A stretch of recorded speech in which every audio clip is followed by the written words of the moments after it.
Welcome to the Alchemy of Ascension Season 2, where we are exploring our galactic origins and becoming multidimensional. I'm your host, Washayla Sananda, and today it's my great pleasure to introduce you to Lou Reed. Welcome, Lou. Welcome, everybody. It's so lovely to be here. And I'm just so grateful that that we got to do this. I found out it's 4:30 a.m. at the time of recording. Lou is in Australia, and I'm just so grateful for your generosity with your time and willingness to show up at this crazy time for you. So thank you. And just to give a little background, Lou is amazing. You will all love her. Lou Reed is the founder of Integrative Medicine Institute and Tribal News TV, creator of energy psychology, soul psychology, and epigenetic psychology. Integrative Medicine Institute is an online campus for all things regular schooling forgot to teach you. A place where ancient wisdom meets modern science, offering world-class training, allowing you to create remarkable transformation in all dimensions of your being, mind, body, soul, and human connections. And there's also Mind, Body, Soul Coherence, aligns your energy bodies with the unique story of you, your living masterpiece. Your life is your art. Nothing will satisfy you more than creating your world from the song of your heartbeat. I love that. And conscious life creation, we're all about that here. So I'm just, I don't even know where to open up with you. I'd love to, since this is my first time interviewing you, I'd love to hear a little bit about how did this path open up for you and where did you begin? Well, I began with a near-death experience. When I died, I felt like I fell back and I was being held by something. I was me, but I was more than me. And when I came back, I was really curious around what had happened to find language for it and how could I experience that in my conscious state or my waking state. And so I started the journey of researching, and I found that Western medicine had no answers, and yet ancient wisdom had quite a few answers, but I was always been a science geek and I didn't quite understand, or part of my brain didn't believe that I could be this amazing being. And so I went into science to make sense of the ancient wisdom. And that's when I found the threads that run through all ancient wisdom, psychology, and modern science. And then I was able to say, oh, that makes a lot of sense. So I started working towards creating that consciousness, that oneness in my waking state. And that was really the beginning of the journey and where the teachings all originated from. Wow. And so when you were in that I'm always fascinated by hearing about near-death experiences. When you were in that experience, do you feel like you touched into source energy and that's what you tried to understand? I feel like I was source energy. I felt like my consciousness had connected with the unified field and I was everything. And it was the most extraordinary feeling. And when I come back, I can still feel it now when I speak about it. It just anchors me back into that moment. It's the most extraordinary feeling of bliss. And then I realized that is our natural state of being. That is who we are when we open our awareness and start to live through our multidimensional being. Because for me, before that experience, I really felt my physical was it.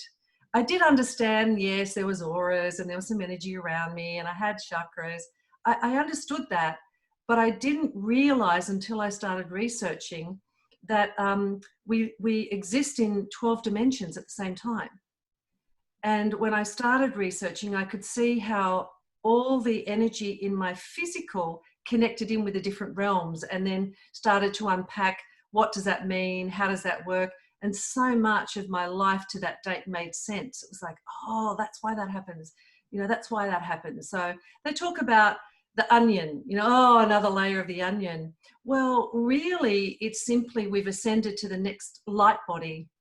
And each light body, so imagine we're a 12-story building and there's a light body in each level. Well, there's also an auric layer of our subtle body in each level.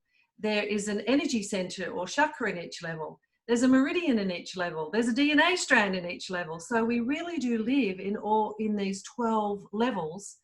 And as we move up a level, each level has its own blueprint and each level has a distinct personality, which is why as we move through life, we change. The food we eat changes, the people we hang around with change, our body changes. We change because we're actually evolving. Hmm.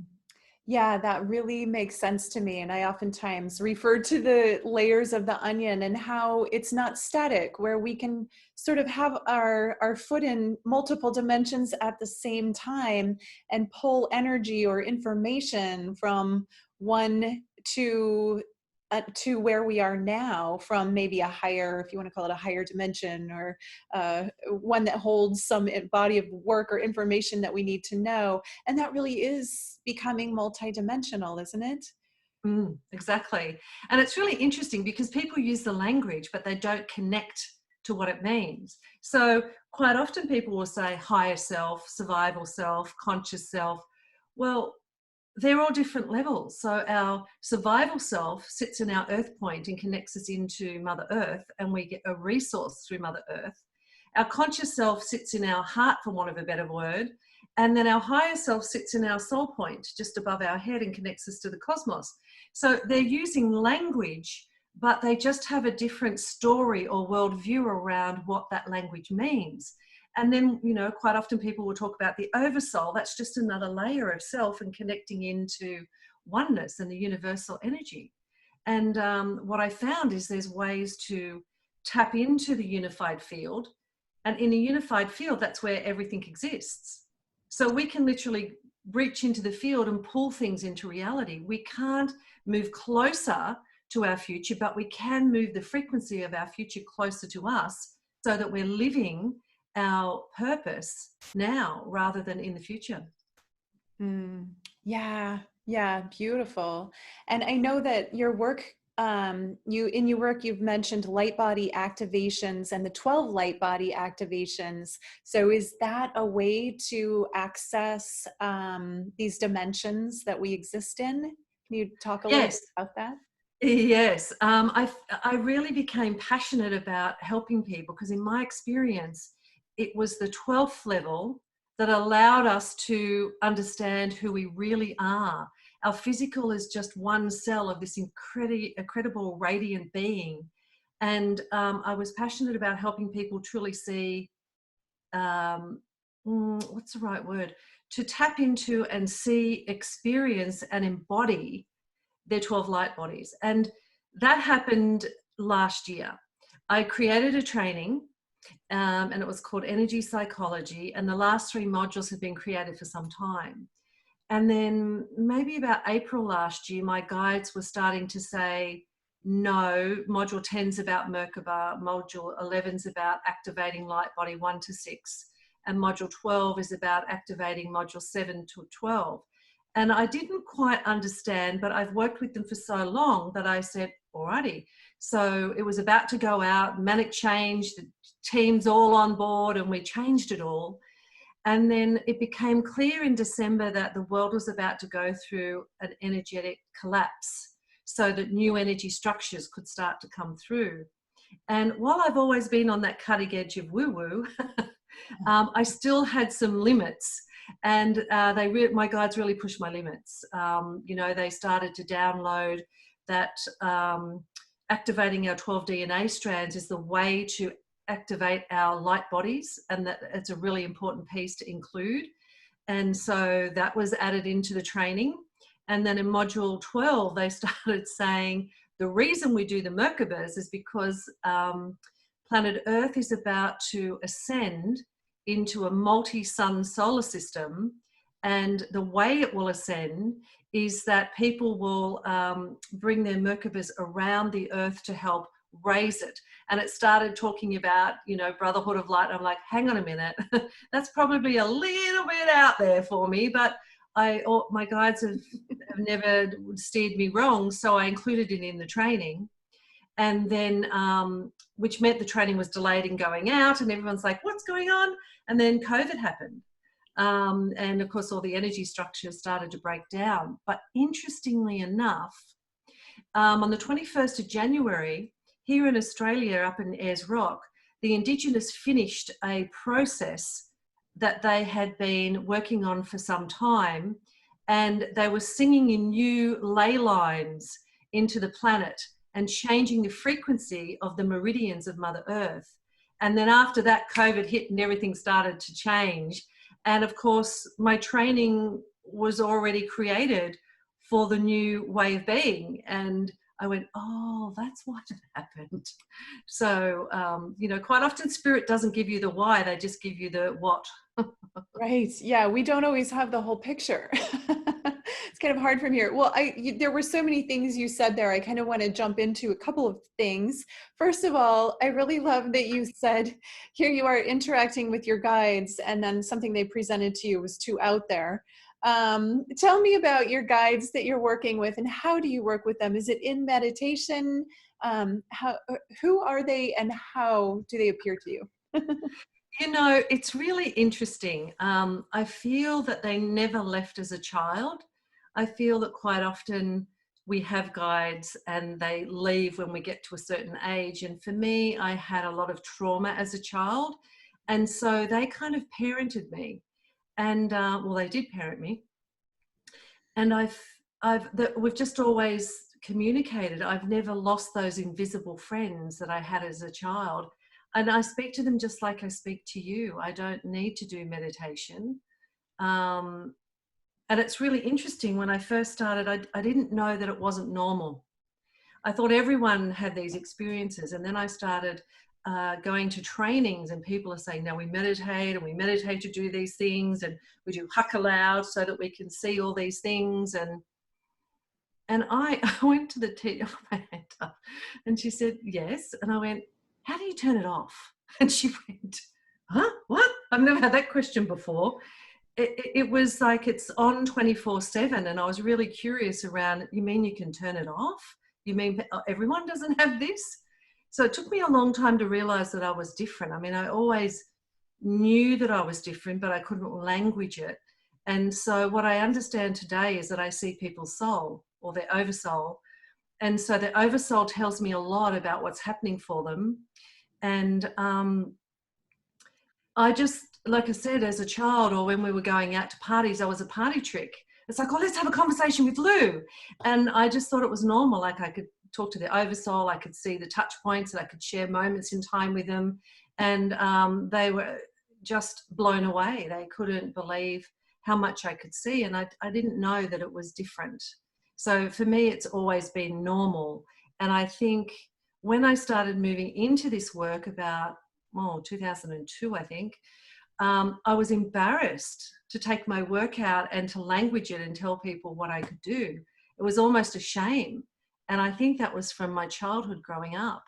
But it's never, they just speak to me all the time, and it's a they. It's really interesting. A few times I've asked names, and it's as though they have a frequency, like a tone or a harmonics.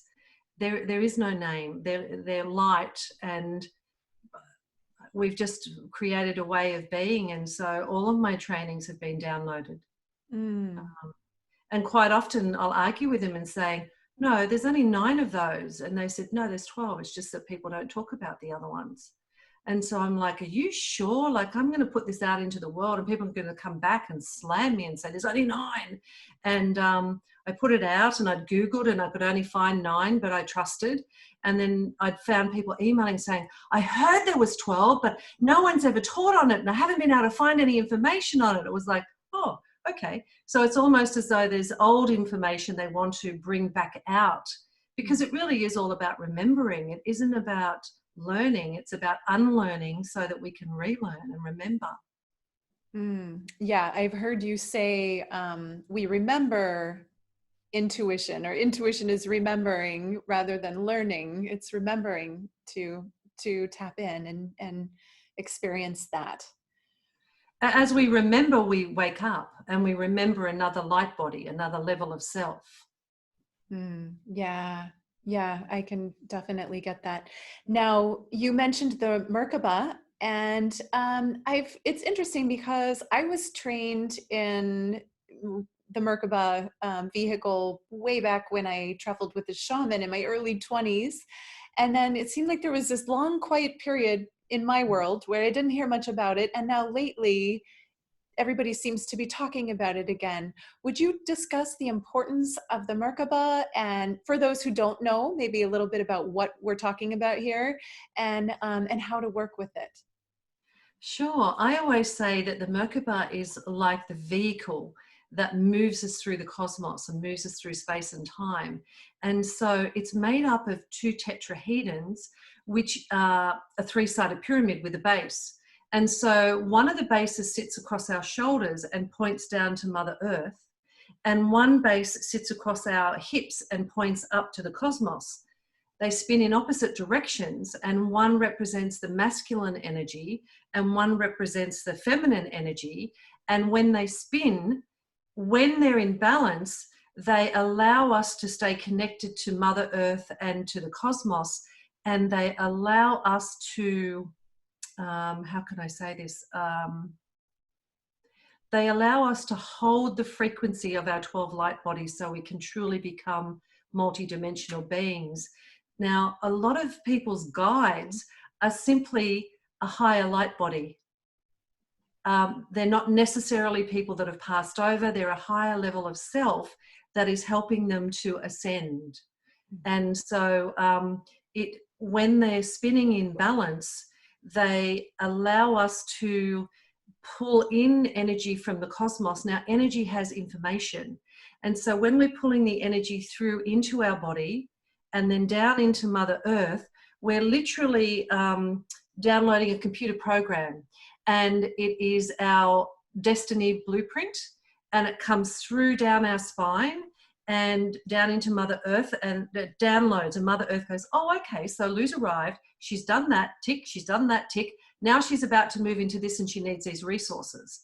And then the energy goes back up through our energy field, upgrades our DNA and says to the cosmos, okay, she's done that and that. Now she's doing this and she needs these resources. A little bit like the movie Matrix. And so then the cosmos downloads the resources for the next part of our journey. And when we, how can I language this? When we focus on our physical, we pull our energy field into our physical and we disconnect from the energy around us. And so the way that can show up, when it's coherent, we have this constant resource. We have a very clear knowing of the next step. We have a very clear understanding that we're loved, we're an important part of the universe, and we're resourced. When it's incoherent, we feel lost. We're not getting the input from the cosmos to tell us about the next step, so we feel under-resourced. We can feel overwhelmed. We can feel confused. And people come to me and say all these symptoms, and it's simply that we have disconnected from the energy around us, which disconnects us from the field. So we're not getting the upgrades that we need to move into the next phase of our awakening. Ooh, that's a big topic. I mean, I find I'm following, in my mind with my own experience, what you're talking about, how I've gotten downloads my whole life that I can remember. And it does feel like just suddenly almost like something drops in, and I even now can feel when I need to expand to hold something that drops in, my energy kind of like expands out. It's almost like a bubble popping and like an information drop. And in the Matrix, they'll be like, okay, I need to download a helicopter flying program, or so it's kind of like whatever we signed up for and we said yes to, we're getting the download for that next thing that we need to know how to do. It's kind of a fun way to think about it. It is. It's an extraordinary movie. It was way ahead of its time. But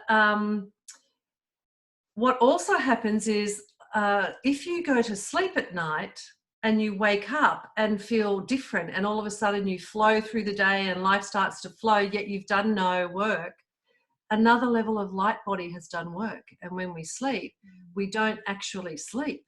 What happens is an archangel comes in and watches over our body, and our consciousness leaves, and it does one of two things. If we spend a lot of our time on Mother Earth in our lower energy centers, so our base, our solar plexus, or our sacral, then we go out at night and we draw healing from the universe. Once we move into our heart energy center, we shift into a whole new space and we start to radiate our medicine out into the world. And so at night we go out and we heal the cosmos, and we bring back medicine that we can embody and bring into our waking state. So a lot of the work that I do is to help people start to work out of their heart space so that they can be of service just by walking on Mother Earth, rather than being an energy drain to the planet. Yes, I absolutely agree. Get that. Yeah. And the heart, for me, I had a heart, I think little heart openings over time, but a big one a couple of years ago, about 2 years ago, and just where my whole life was different, like almost overnight. It just seemed like everything, my perception was different. And now that's very much part of what I teach, because I had the pineal gland activated. And I think so many people strive for that. They're looking for that. I want to have intuitive understanding. I want to be open and see and, hear clairaudiently and all of that. And would they associate that with having an activated pineal gland? However, I really think it's the heart opening where you really get the good stuff and you start to feel. It wasn't until that happened for me that I really got the embodiment, like, oh, I want to be here with my heart open now, and I want to share this, and I want other people to get this, because it shifted my perspective so much. And I think it's, to me, the most important experience to have. Yes, when we activate our heart is the home of our soul. So the soul comes online, the soul resonates at the frequency of unconditional love. And so as soon as we activate the heart, the soul comes on and we become soul-led. And that's when we can start to do our soul work or our sacred work or our life purpose. Quite often people come to me and they feel that finding their life purpose or their soul work or their sacred work is about doing and about obtaining a piece of paper or a training.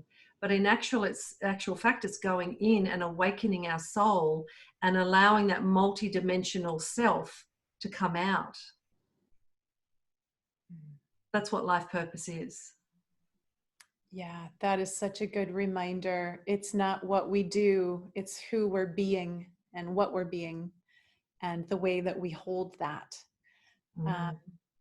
I find that anytime I or one of my clients has an expansion, there's that realignment that has to happen, that to hold the new frequency. And sometimes you can't hold it very long, but I think it's a practice to hold it for longer and longer periods until it is just natural, because we're used to holding a different frequency.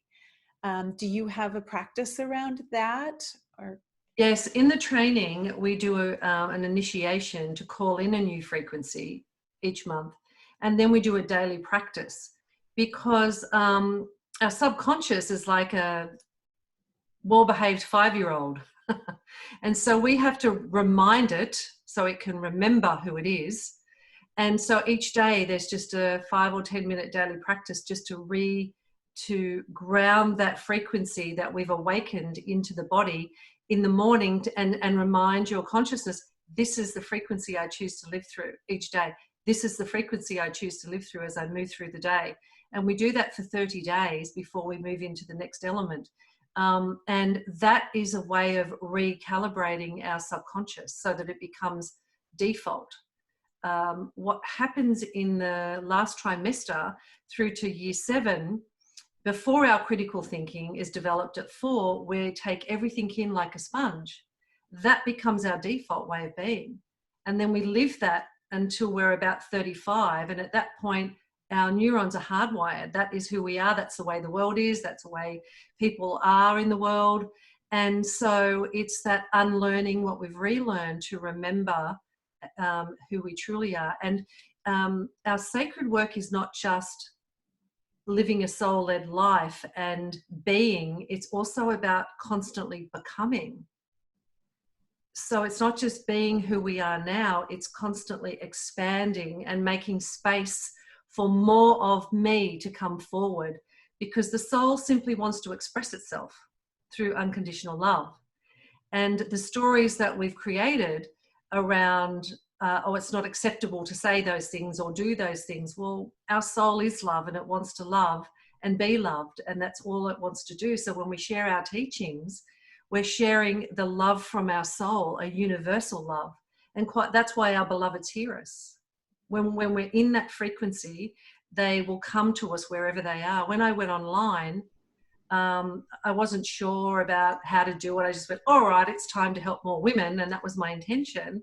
And within 12 months, we had 6,000 students. I had to stop taking in students. And we had to, every 3 months, the systems were collapsing. It was like, oh my goodness, we've got too many people now. And we actually stopped selling because the frequency was out there and people connected to it. I didn't run one ad. They just find you. And that's what people can forget. They think, I've got to have a marketing plan and a sales plan. Nope, you just need to raise your frequency and then your beloveds will find you. It's really that simple. Wow, that's incredible. So were they finding you through your website, or how were they finding you? Through referrals. So I was part of Intentional Creativity with Shiloh Sophia McLeod, and I did something with Shiloh and Amy Ehlers. That was my very first online summit. And that was it. Then from there, it was Women Unleashed, and it just kind of snowballed. It was extraordinary because I'd done so much work and I was very grounded in the work, and my intention was selfless service. I really wanted to support women, particularly to become financially self-supporting through their own contributions, because around the world, so many women are disadvantaged because financially they don't have the money just to keep a roof over their head or to eat. And so that's when Tribal News was created, so I could start giving back. You know, I couldn't quite comprehend why I'm here sitting in an amazing home with an amazing life, and a woman just like me is on the other side of the planet sitting in a refugee camp, doesn't know if she'll ever be allowed to go home, doesn't know how she's going to feed her children. We both have the same talents and abilities, and yet this is my life and that's hers. And I'm like, well, how can that happen on my watch? And as I started researching, I found that girl babies are thrown out in bins at night with the food scraps because they're not a male, and so they'll never be able to earn money. And it was like, what? And so I became very passionate about helping women become financially self-supporting so they had choices. Yeah, that is really powerful work. And, you know, I can tell that's a big piece of your soul's work. And how do you remedy that thought? I mean, I know you're contributing and assisting in the ways that you can, but do you have a philosophy on why? Is that a choice that a woman would make, or that a person would make, to be in a situation where they experience that? Is it karma? Is it, you know, something else, bad luck? Do you have a philosophy on? Yeah, I believe that in the bardo, the spiritual waiting room before we're birthed, that it's a bit like a university counselor, student counselor. We sit with them, we choose our soul lessons, and we are then born with the perfect parents, the perfect friends, like the perfect environment for us to choose to move through our soul lessons. Of course, it's a choice because we're in the third dimension. And so while I do believe that the women have chosen to have these experiences for soul lessons, I still see, well, I ask, what's my part? I'm not trying to rescue people, but how can I be of service to the planet and humanity to change, to create sustainable generational change. So that's always where I'm at. So I'm proud to say that last year we gifted just over $3 million to women around the world to change their communities. And what I love to do is focus on just come and heal self, because one soul healed, one frequency healed starts to shift the collective consciousness around the planet. We don't all have to give money and help people in the way that I'm doing it. That was the way I was called to do it. But through the education, I feel that's helping people wake up and see things in a different light and remember why they came, so that they can unlock their medicine and place it on the altar of humanity, so they can, everyone can share. Their beloveds are waiting there for them. They just have to show up. And sadly, for some reason, a lot of people get to light body 6 and they stay there. They choose to it, and that's fine, but they choose to not step into their sacred work. And in the Bardo, when we're born, we choose the time that we're birthed so that we can be of service to the planet, and we all are gifted with medicine.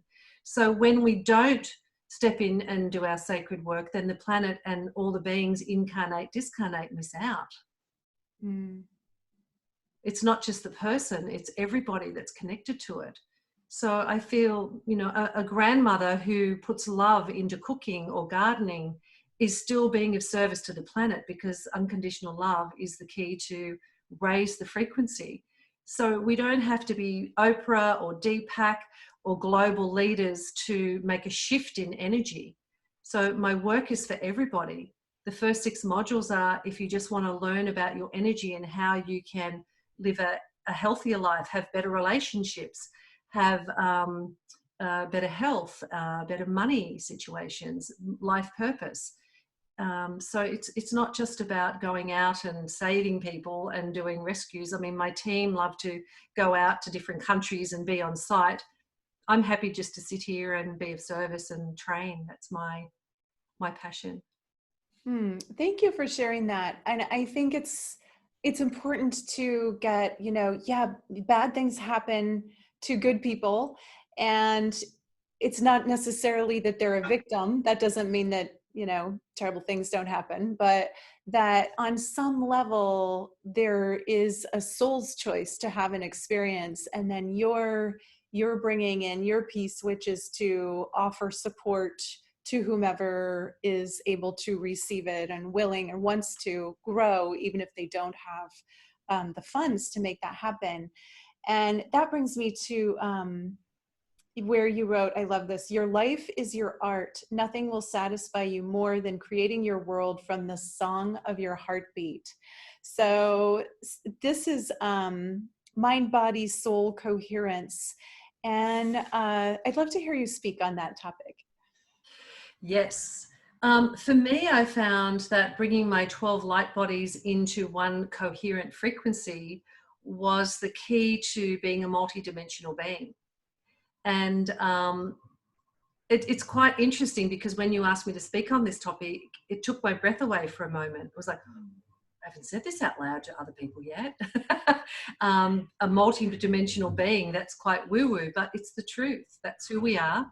And so, you know, we start with mind, body, soul coherence so that we can understand why things happen to our physical. All pain, whether it's emotional or whether it's physical pain, is simply an energy block in our energy system and can be cleared as such. But then there's also our energy field, which has a higher self, a conscious self, and a survival self, bringing them into coherence. And then it's the Merkaba, bringing it into coherence. And so there's a pathway to ascension. And what has just come through recently after Lionsgate, there was quite a large download and a shift in energy. I was working to support people to activate their 12 DNA strands.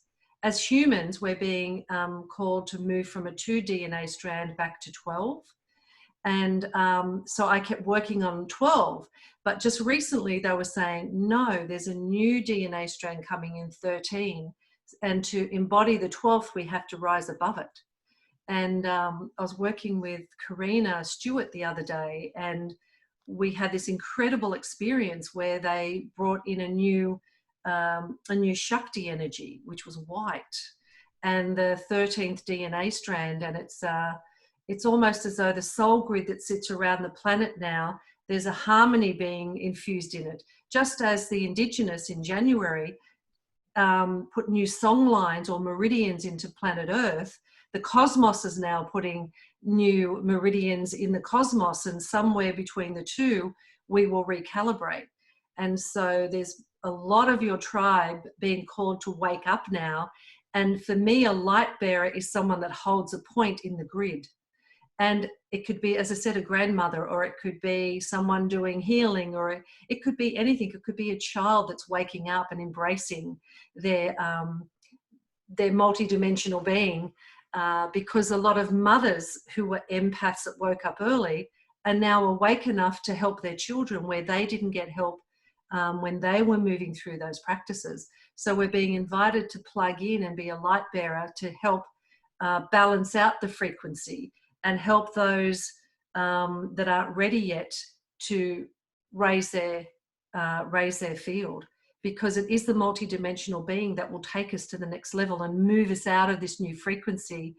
COVID is the catalyst, which I think has been extraordinary. It's the best thing that's happened to the planet in a long time. Yes, there's been a lot of pain and suffering.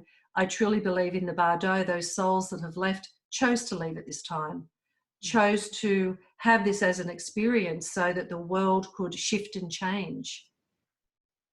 Yeah, absolutely. And speaking of that shift and change, do you have a New Earth philosophy? What's your belief around the New Earth? Well, I really feel, for me, because I was finishing some physical work, and only a few months ago, I had quite a large operation for cancer, which was clearing out the last piece of something. And going back to what we were talking about before, it depends on the energy you're in, because I found I was excited when I was diagnosed because I knew that it was the last piece.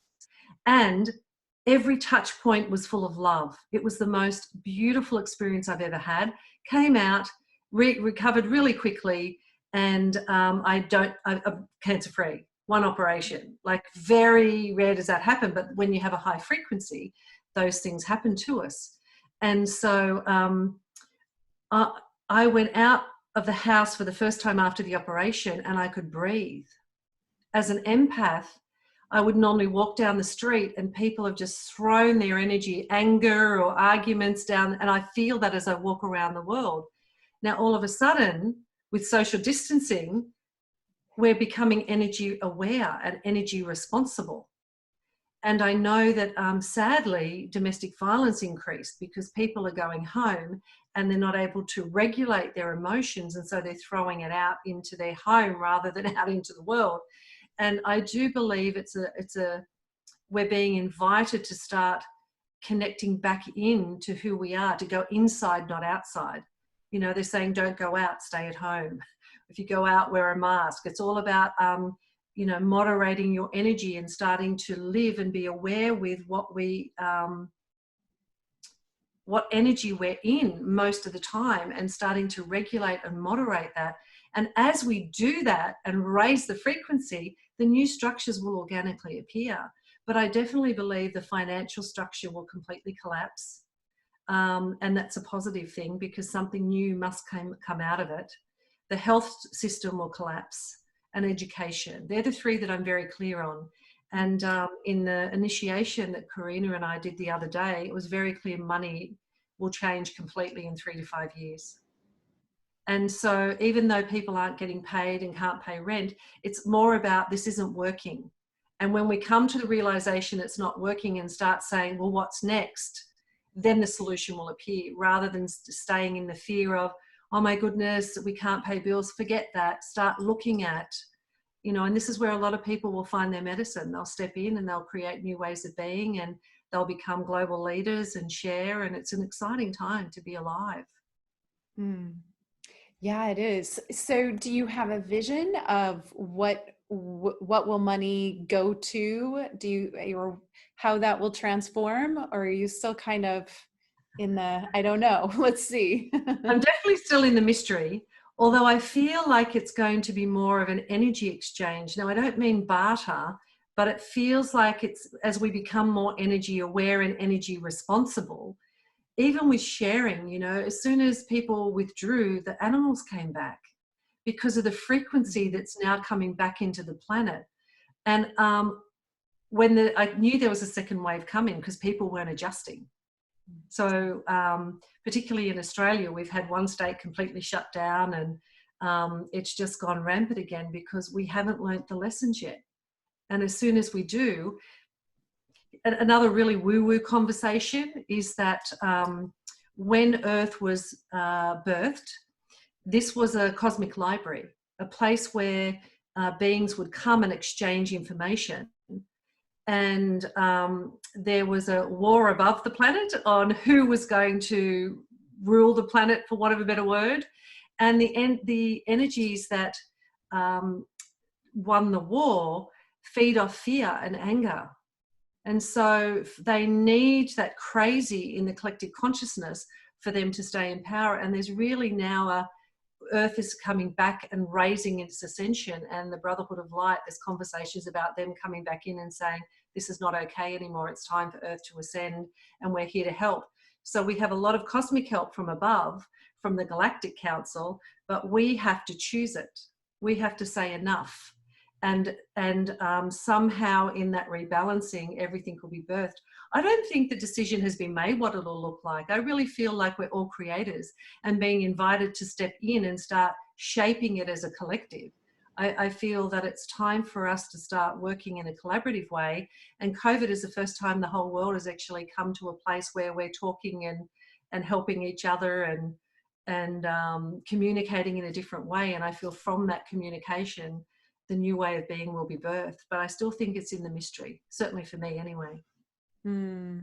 Yeah, I do know I've heard of a lot of sort of small groups or communities and some larger ones that are moving into more barter exchange or community living, or you know, you contribute your abilities and what you're good at to help maintain, you know, kind of like a village style of living, which obviously it's more tribal, and it's not necessarily what the bulk of the world is doing right now, but it seems like maybe a movement in that direction for certain groups of people that are going that direction.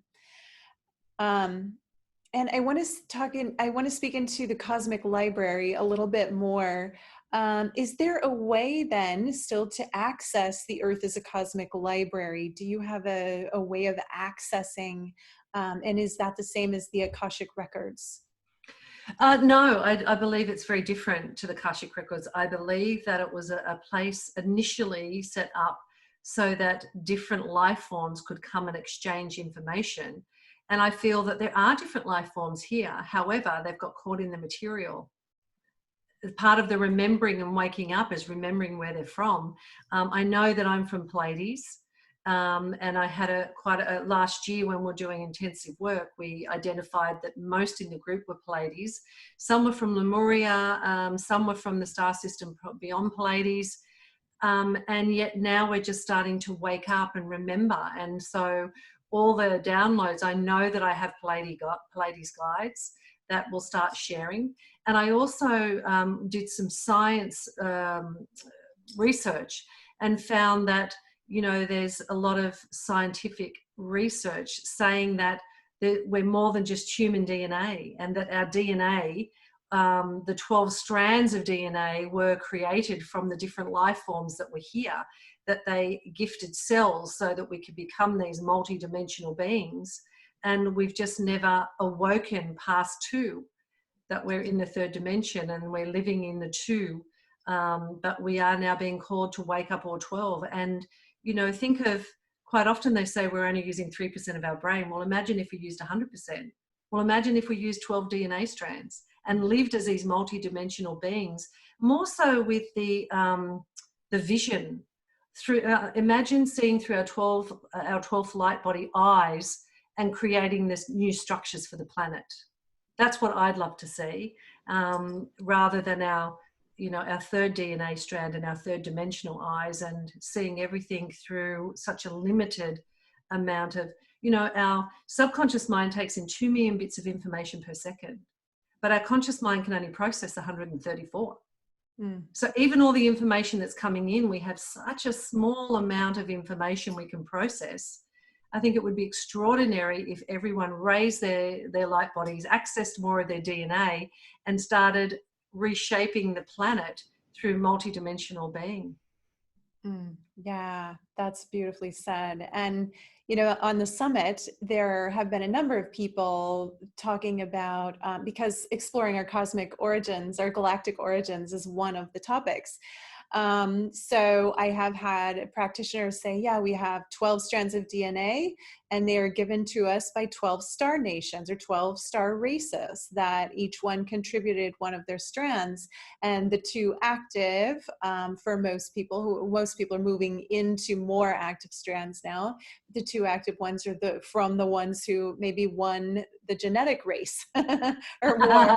You know, and they Yeah. got to sort of have that hold on us. But now, as we're ascending, as the earth is ascending, as the energy frequency is ascending, we are able to tap into more and more. And I think that goes along with, like you said, the 12 light bodies and the 12 strands of DNA activating together. And as we access more of our multidimensional being, we're able to tune into more of those star heritage memories.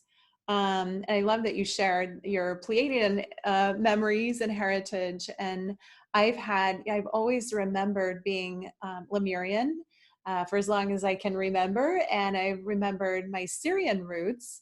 But more recently, Lyran, well, the Lyrans also contributed to the Syrian star system. They're there.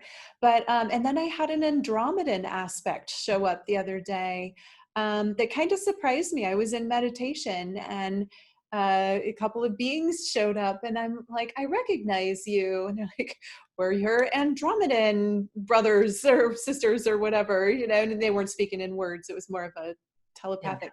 But I had this interesting experience where they actually came into my body.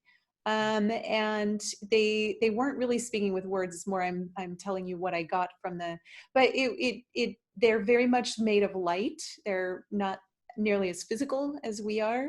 And I got like, oh, because I've been doing a lot of work, I'm now able to remember this part of my being. And I think it's very much what you're talking about. For me, I used to think, oh, I'm just like either from the Pleiades or Syrian or, you know, but now I realize, well, we have all of that in us. We're all from all places. And as we activate one memory, then another memory and another memory can come. And that is also part of the becoming multidimensional. Yes, that's the embodiment of the remembering. And as we raise our light body, it's really interesting. As we raise our through our light bodies, it's more than just remembering. We physically change. We physically change to mirror our cosmic origins. And when we get to light body 9, then other brothers and sisters from that light star system will show up. And it's really interesting because I remember when I first started this work, I felt homesick, but I didn't understand what that meant, because it's like, well, I'm here. What does that mean? And then when I activated light body 9 at the beginning of last year, then a whole group of women came and we started doing this work, and I lost the homesick, and I realized I was homesick for my family, my cosmic family. And they showed up, and then we started having, it went from a monthly catch up to activating our DNA strands together to remember. And then they helped bring in the new work, the last 3 modules of the work. And we still work together now, and we've made a commitment for the next decade to constantly catch up and keep clearing our DNA strands and being available for our galactic herigens to work through us. You know, that consciously choosing how can I be of service to help Earth awaken through those galactic origins. And if you're up for it, I've got a great way to sort of just a quick thing that people can do, and maybe I could demonstrate and then you could join me. Sure. And everyone at home can join, because it's a great way to start bringing your light bodies into coherence, and it's really, really simple. One of the biggest reasons that we don't up level is because our physical is holding us back. What I mean by that is the energy runs through our body in a figure 8 energy. It goes through our belly button, up over our head, back to our belly button and under our feet. And we also have lots of little figure 8s all through our body. And when our energy drops into less than optimal, our energy uncrosses and goes backwards. It slows our energy down, so if we're unwell, it has time to fight the disease, and the disease doesn't kill us. And so what I'm going to show you is how we can cross our body. As soon as our energy goes back into crossing, we connect up to whatever light level we've ascended to. And I really invite people, if you're interested in becoming a multidimensional being, to look into activating your light bodies, because that's how we become a multidimensional being, by claiming aspects of our other dimensions. And so we simply put our palm of our right hand on our belly button and the palm of our left hand on our forehead. And we're just going to hold them there. Now, if you're energy sensitive, you'll feel a stillness happen. And if you're not, that's fine. Just leave it there for a minute or two. And this reminds our energy to go back into a figure 8. And now we're just going to change hands. So the left palm on the belly button, the right palm on the forehead. And we're just going to hold that there for a minute or two. And you can do that every morning and every night. And it's that simple. And at some point, you'll start to feel a stillness come over your energy field. And you'll find after 30 days, things will change. In that 30 days, you might like to journal at the end of the night. You will find that things become clearer for you. The next step is just organic. Resources start to show up. It's quite extraordinary how just by recalibrating our lower bodies, we can access our higher bodies. Thank you for that. That's wonderful. I'll start putting that in my morning and evening meditations. Doesn't take any extra time if I'm already sitting. And very simple. I love simple, practical techniques that can make a big difference. And while people might go, oh, that's woo-woo, so let me just explain. We have an electromagnetic system in our body, and it runs through our hands. And so when we do this, we're actually pulling the energy to our palms. And then when we cross, we're using the different side of our brain. So it's simply just the electromagnetic field in our body, which is the part of the system that we use when people have a heart attack. They give an electric shock. So we're just like giving our energy system a shock and reminding it, oh, hang on, you're meant to be doing this. Yeah. And I love that you bring the science in. And this, I think this crowd of viewers or viewership is really okay with the woo-woo, or they wouldn't be here. It's the alchemy of ascension. And, I think the topics are wide open, but we do love, science as well. Do you have any final thoughts you'd like to leave us with? I guess what I'm really passionate about is reminding everyone they have medicine. And now's the time to step up and step in. And it may be terrifying, but my invitation is once you take that first step, you'll be amazed at the support that shows up for you. And, whether it's myself, or Shayla, one of her other speakers, connect in with someone to help you go to the next step, because the world needs your medicine now. Yeah, beautiful. Okay, well, thank you so much. We are out of time, and I have really loved all of this conversation, and the information has been very powerful and empowering. And I want to remind everyone, tune into the Facebook page and let us know what you thought about this conversation, and share your thoughts, feelings, ideas, or anything that, or maybe how you felt in that when we put our hands over those centers, how was that for you? And Lou, I invite you to come in if you want to do a live in there, or if you want to just interact. We'd love to have you join and answer questions there too. And so with that, I'll go ahead and close, reminding everyone that we are a family of light, all ascending together. I appreciate you all so very much, and namaste.